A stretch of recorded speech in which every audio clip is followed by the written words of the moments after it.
अयोध्येतील प्राणप्रतिष्ठा सोहळ्याला देवेंद्र फडणवीस जाणार नाहीत.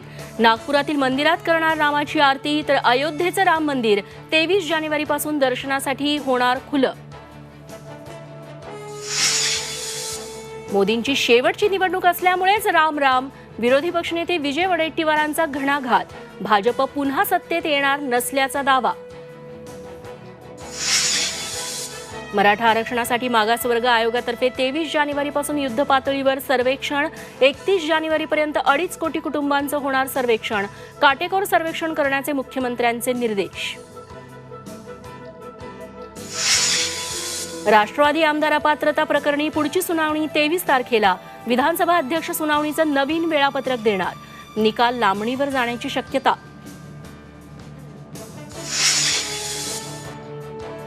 एकत्र निवडणुकांना काँग्रेसचा विरोध. एक देश एक निवडणूक समिती बरखास्त करण्याची खरगेंची मागणी. आणि भारताची टेनिस स्टार सानिया मिर्झा आणि पाकिस्तानी क्रिकेटपटू शोएब मलिकचा तलाक. 14 वर्षांचा संसार मोडला. पाकिस्तानी अभिनेत्री सना जावेद सोबत शोएबचा तिसरा निकाह.